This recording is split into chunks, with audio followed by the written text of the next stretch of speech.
Good morning बच्चों। Class 7 के अंदर हम इतिहास पढ़ रहे थे, जिसे इंग्लिश में हिस्ट्री कहते हैं। कल हमने इतिहास के अंदर पहला चैप्टर शुरू किया था, जिसका नाम था हजारों वर्ष के दौरान हुए परिवर्तनों की पड़ताल, कि कैसे हजारों वर्ष पहले क्या क्या परिवर्तन हुए होंगे। तो कल हमने पढ़ा था भाई कि मानचित्र के अंदर है ना, कि एक व्यक्ति था जिसका नाम था अल इद्रिसो। उसने नक्शे में दक्षिण में भारत को खोजा था कि विश्व के अंदर जो दक्षिण में है वो भारत है। फिर इस प्रकार से आज हम इसके आगे को कब पढ़ेंगे, जिसमें हम पढ़ेंगे नई और पुरानी शब्दावली। क्या पढ़ेंगे? नई और पुरानी शब्दावली। बच्चों अपनी अपनी किताबें खोल लो आप हिस्ट्री की, जिसे इतिहास कहते हैं। हमारा अतीत किताब का नाम है हमारा अतीत। उसका पेज नंबर आप निकाल सकते हैं। पेज नंबर जो है 3, पेज नंबर 3 पे हम पढ़ रहे हैं, जिसके अंदर लिखा हुआ है हजारों वर्षों के दौरान हुए परिवर्तनों की पड़ताल, लेसन का नाम। और उसमें हम पेज नंबर 3 पर पढ़ रहे हैं नई और पुरानी शब्दावली। तो देखिए, अगर समय के साथ साथ सूचनाओं के संदर्भ बदलते हैं, है ना। पहले हमें सूचनाएं कैसे मिलती थी? अखबार से मिलती थी, टेलीविजन से मिलती थी। आज हम फोन के द्वारा भी सूचनाएं प्राप्त कर सकते हैं, कुछ भी मालूम कर सकते हैं। तो भाषा और अर्थ के साथ क्या होगा? अलग अलग देश की भाषा भी अलग है, अलग अलग राज्यों की अगर हम बात करें तो राज्यों की भी भाषा अलग अलग मिलती है। तो ये ऐतिहासिक जो अभिलेख हैं वो कई तरह की भाषा में मिलते हैं। जो अभिलेख बने हुए ना भाई, अभिलेख मतलब ऐसे पत्थर के बड़े बड़े शिलालेख हैं, उनके ऊपर क्या लिखी गई है? ब्राह्मी लिपि से या प्राकृत भाषा के अंतर्गत क्या लिखा है? उनके ऊपर कुछ लिपियों के द्वारा कुछ लिपि लिखी हुई है, कुछ भाषा के द्वारा शब्दों की जानकारी मिलती है। तो ऐसे बहुत से अभिलेख मिले हैं जिनसे भाषाओं का ज्ञान होता है कि ये कौन सी भाषा का है, ये किस भाषा का है। और ये भाषा समय समय पर बहुत बदली, है ना। अलग अलग जैसे जैसे समय आगे बढ़ता गया, वैसे वैसे भाषा ने भी अपना रूप बदल लिया। उदाहरण के लिए अगर हम बात करें तो मध्य युग में कैसी भाषा चलती थी? फारसी। कैसी चलती थी? फारसी। आधुनिक युग जो है वो फारसी भाषा से भिन्न है। आज का जो युग है वो हमारा कैसा? फारसी बोलते हैं हम फारसी नहीं बोलते, हम तो हिंदी बोलते हैं, है ना। यह भिन्नता सिर्फ व्याकरण और शब्द भंडार में ही नहीं आई, समय के साथ शब्दों के अर्थ में भी बदलाव आए हैं। जैसे जैसे समय बदलता गया वैसे वैसे भाषा में भी बदलाव दिखाई देने लगे। उदाहरण के लिए अगर हम एक उदाहरण लेते हैं, एग्जाम्पल से समझें कि हिंदुस्तान शब्द को लीजिए, है ना, कि हिंदुस्तान क्या नाम है? हिंदुस्तान क्या है भाई? भारत। हम कहाँ रहते हैं? भारत में। भारत क्या है? हिंदुस्तान एक बहुत बड़ा देश है। छोटा देश है क्या? नहीं, हिंदुस्तान बहुत बड़ा देश है। आज हम इसे आधुनिक राष्ट्र राज्य भारत के अर्थ से लेते हैं। पहले हम इसे क्या बोलते थे? हिंदुस्तान। आज हम इसे क्या बोलते हैं? भारत। आज क्या कहते हैं? भारत, है ना। आज हिंदुस्तान कहते हैं क्या? नहीं, पहले हम इसे क्या कहते थे? हिंदुस्तान कहते थे, और आज हम इसे क्या कहते हैं? भारत कहते हैं। तो बदला ना, शब्द का रूप बदला, शब्द बदले। 13वीं सदी में जब फारसी के इतिहासकार मिन्हाज ए सिराज ने हिंदुस्तान शब्द का प्रयोग किया था। कौन सी शताब्दी बच्चों? 13वीं शताब्दी। कौन सी शताब्दी? 13वीं शताब्दी में। बात कब की हो रही है? 13वीं शताब्दी की बात हो रही है। इस शताब्दी में, इस सदी में क्या हुआ था भाई? एक इतिहासकार थे जिनका नाम था मिन्हाज ए सिराज। मिन्हाज ए सिराज। इन्होंने क्या किया था भाई? मिन्हाज ए सिराज ने हिंदुस्तान शब्द का प्रयोग किया था। क्या किया था? हिंदुस्तान शब्द का प्रयोग किया था सबसे पहले 13वीं शताब्दी में, 13वीं सदी में, है ना। उसका आशय क्या था? हिंदुस्तान का आशय था पंजाब, हरियाणा और गंगा यमुना के बीच का इलाका। हिंदुस्तान क्या था भाई? हिंदुस्तान का पंजाब, हरियाणा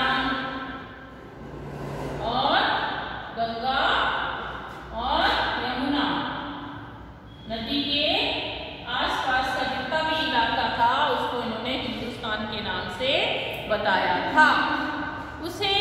उसने इस शब्द का राजनीतिक अर्थ उन इलाकों के लिए इस्तेमाल किया था जो दिल्ली के सुल्तान के अधिकार क्षेत्र में आते थे। ये सब इलाके किसमें आते थे भाई? दिल्ली का नाम सुना है आपने? भारत की राजधानी है दिल्ली, है ना। उस अधिकार क्षेत्र में आते थे। दिल्ली का एक सुल्तान था, उसके अधिकार क्षेत्र में ये सारे इलाके आते थे। सल्तनत के प्रसार के लिए, सल्तनत को बढ़ाने के लिए, अपने साम्राज्य को बढ़ाने के लिए उसने क्या किया? साथ साथ शब्द के अंतर्गत आने वाले क्षेत्र भी बढ़ते गए। लेकिन हिंदुस्तान शब्द में दक्षिण भारत का समावेश कभी नहीं हुआ। इसके विपरीत 16वीं सदी की अगर हम बात करें, अब पहले तो हमने 13वीं सदी की बात करी, अब हम 16वीं सदी की अगर बात करें तो 16वीं सदी में आरंभ में बाबर ने हिंदुस्तान शब्द का प्रयोग इस उपमहाद्वीप के भूगोल, पशु पक्षियों और वहाँ के निवासियों की संस्कृति का वर्णन करने के लिए किया। किसका प्रयोग किया भाई? हिंदुस्तान शब्द का। किसने किया? बाबर ने किया। कौन सी सदी में किया? 16वीं सदी में किया। किस लिए किया?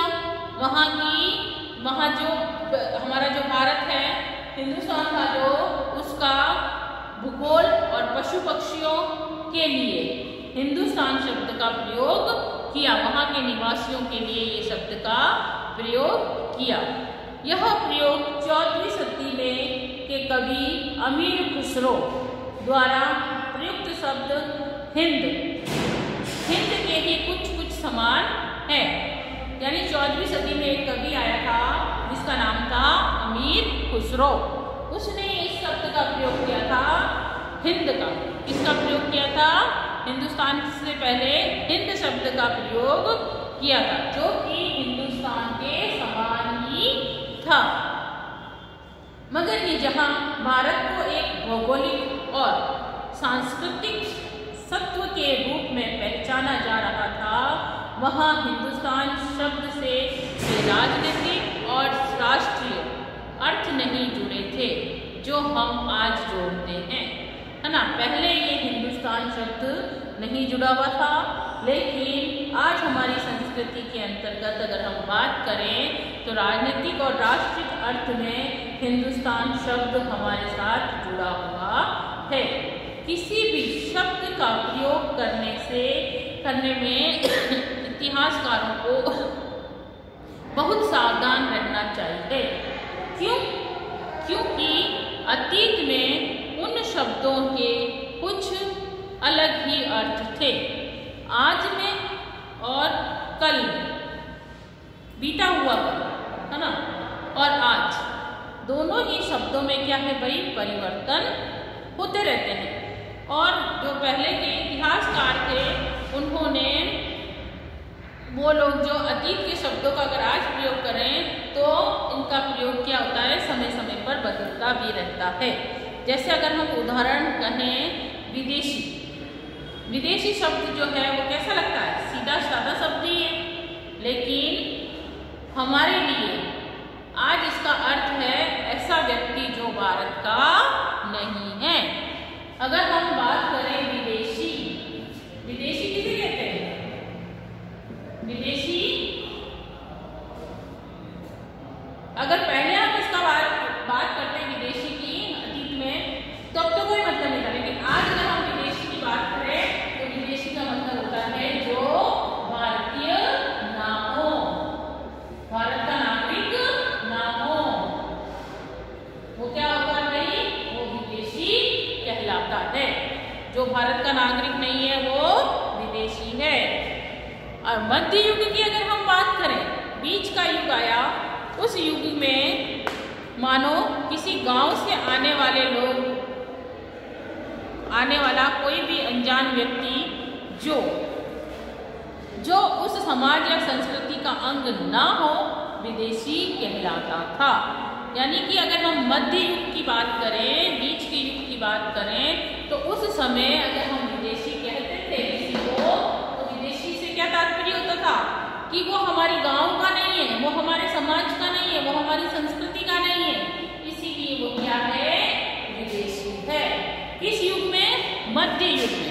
मध्य युग में विदेशी किसे कहा जाता था, जो हमारे गांव में कोई व्यक्ति आता था वह हमारे गांव का नहीं है, हमारे समाज का नहीं है और हमारी संस्कृति का भी नहीं है। ऐसे व्यक्ति को हिंदी में परदेसी और फारसी में अजनबी कहा जाता है। जो वैसा व्यक्ति कोई आता है उसे क्या कहते हैं भाई, उसे हिंदी में तो परदेसी कहते हैं और फारसी में अजनबी कहा जाता है। तो अजनबी शब्द कैसा है, फारसी शब्द है। इसीलिए किसी नगरवासी के लिए वनवासी विदेशी होता है। अगर हम किसी नगरवासी को वनवासी कहें तो वो उसके लिए कैसा शब्द है, विदेशी शब्द का ही उच्चारण उसके लिए होता है। किंतु एक ही गांव में रहने वाले, अगर एक ही गांव में रहने वाले दो किसान हैं, अलग अलग धर्म या जाति परंपरा से जुड़े होने पर एक दूसरे के लिए विदेशी नहीं होते हैं। दो किसान हैं, अलग अलग जाति के हैं, उनका धर्म अलग है, इसका धर्म अलग है, इसका खान पान अलग है, इसका खान पान अलग है, लेकिन वो विदेशी नहीं है। क्या है, वो दूसरी जाति के हैं, है ना। तो इतिहासकार और उनके स्रोत, इतिहासकारों ने इसका पता लगाया, इतिहासकारों ने इस युग का अध्ययन किया और खोज करके उन्होंने पता लगाया कि ये अलग अलग तरह के स्रोतों से सहारा लिया। और उदाहरण के लिए गुप्त वंश के शासकों और हर्षवर्धन के बारे में आपने पढ़ा होगा भाई पिछली छोटी कक्षाओं में, है ना। इस पुस्तक में हम मोटे तौर पे क्या पढ़ेंगे, 700 से लेके 1700 ईस्वी तक लगभग 1000 वर्ष के बारे में हम इस पुस्तक में पढ़ेंगे।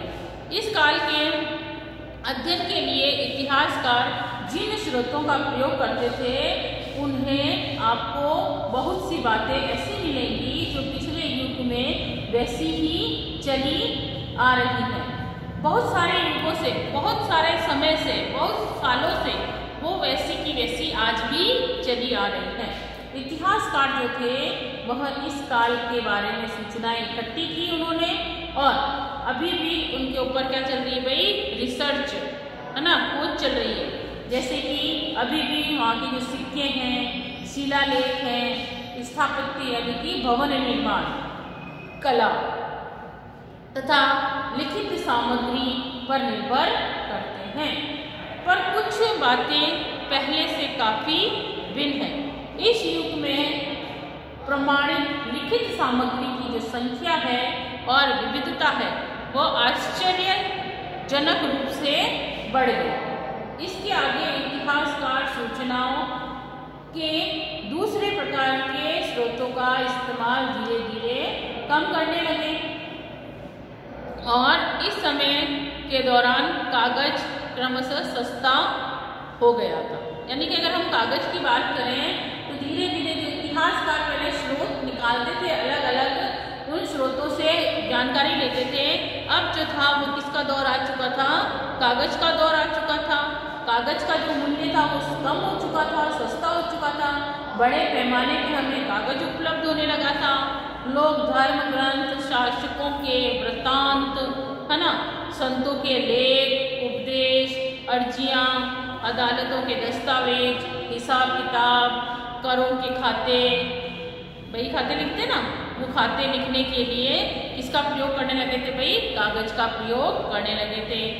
धनी लोग होते थे ना, जो अमीर लोग होते थे, अमीर व्यक्ति थे, जो शासक थे, मठ तथा मंदिर पांडुलिपियां एकत्रित किया करते थे। अब इन पांडुलिपियों को किस में लिखा जाता था? कागज पे लिखा जाता था। पुस्तकालय तथा अभिलेखों में रखा जाने लगा।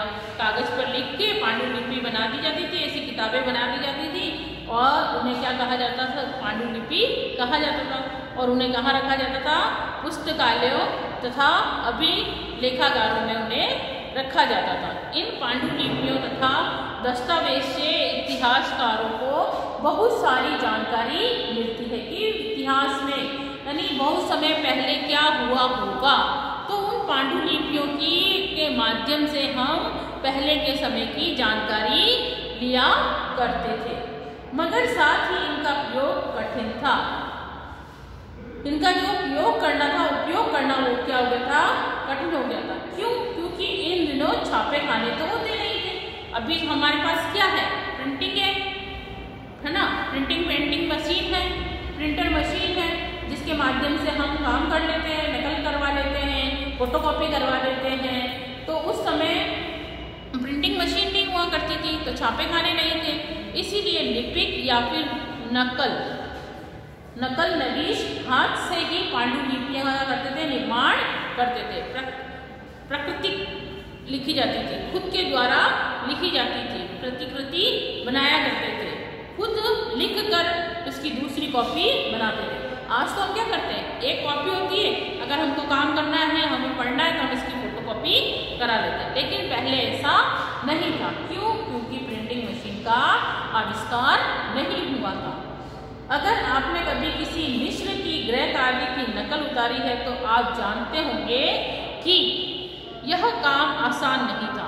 कभी कभी आपको मित्र की लिखावट समझ में नहीं आती होगी, है ना, और आपको मजबूर होकर अंदाज से ही लगाना पड़ता होगा कि क्या लिखा है। कभी आपने अपने दोस्त की कॉपी ली है, उस दोस्त की कॉपी कभी कभी हमें समझ में नहीं आती कि क्या लिखा है, समझ में ही नहीं आ रहा है, तो फिर हम अपने अंदाज से कह देते हैं शायद ये लिखा होगा, है ना। फलस्वरूप आपके लिखे से मित्र के लिखे हुए से कुछ छोटे मोटे लेकिन कुछ तो परिवर्तन, महत्वपूर्ण अंतर आ ही जाते हैं। तो इसके अंतर्गत हमने अभी क्या पढ़ा? पांडुलिपि के बारे में पढ़ा कि पांडुलिपियाँ कैसी हुआ करती थी, कौन बनाते थे, कब इसका विकास हुआ। बेटा आज हम इतना ही पढ़ेंगे, इसके आगे की क्लास हम कल करेंगे। थैंक यू प्यारे बच्चों। कल वापस से SST के अंदर इतिहास में हम यही लेसन पढ़ेंगे।